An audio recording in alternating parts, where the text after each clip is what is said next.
A woman, pregnant and alone, felt a sudden, sharp pain. She began to bleed. Staff moved her, not to a hospital, but to a small, isolated room. There, they left her. She was bleeding heavily, with no one to explain what was happening to her body, no one to offer comfort or medical aid. She lost so much blood that she eventually needed a transfusion.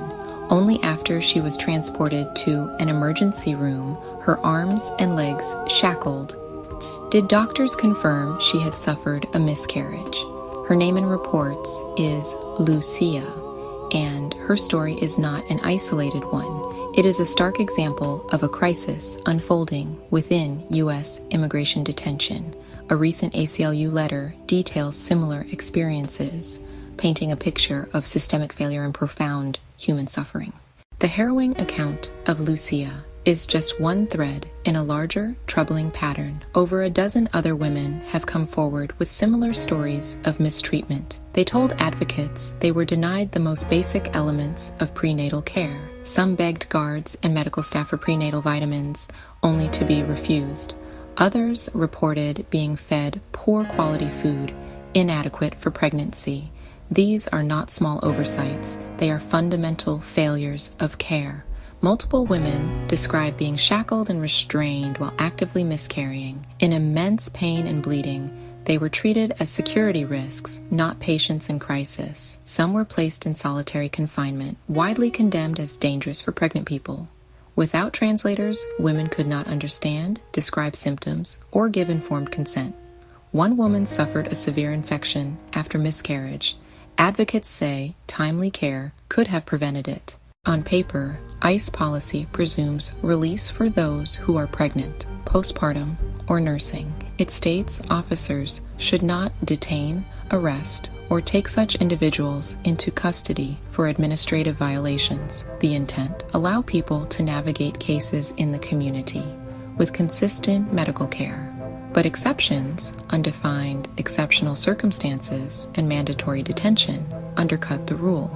Critics say discretion is so broad, the presumption of release becomes meaningless. As a result, hundreds remain in custody each year, contrary to the policy's spirit. Being shackled during miscarriage or denied prenatal vitamins may violate ICE's own detention standards. Standards restrict restraints on pregnant women and require adequate care and nutrition.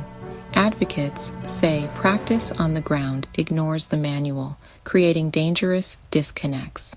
Senate Democrats demanded adherence to guidance and an end to detaining pregnant postpartum and nursing people absent truly exceptional circumstances. Advocacy groups are issuing a clear demand: release pregnant people from detention. The ACLU and partners call for identifying and releasing all pregnant, postpartum, and nursing individuals. Detention centers are not equipped for specialized, comprehensive, or timely pregnancy care. Community placement is safer, more humane, and more cost-effective. Advocates want narrow, transparent exceptions and firm, enforceable rules. Medical professionals warn stress, poor nutrition, and inadequate monitoring can lead to preeclampsia, premature birth, and miscarriage. Security protocols and remote locations can dangerously delay emergency care. DHS maintains care is appropriate. Lawmakers, advocates, and doctors say accountability and transparency are overdue. Release outcomes data, investigate mistreatment, and hold facilities to higher standards. Will the agency close the gap between written policy and lived reality?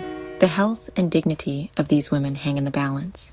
When a system fails, people pay the price. Reports of bleeding, miscarriage, and suffering in detention are more than policy violations. They are stories of profound and preventable trauma. To endure pregnancy loss while isolated, ignored, or restrained violates human dignity. These stories demand reflection. Why was a woman left to bleed alone? Why was another shackled while losing her baby? Why were basic vitamins and translators denied? Ignoring these questions makes us complicit. Detention is administrative, not punitive. When it inflicts harm, reform is urgent. Community alternatives are compassionate, safer, and cost-effective care over custody.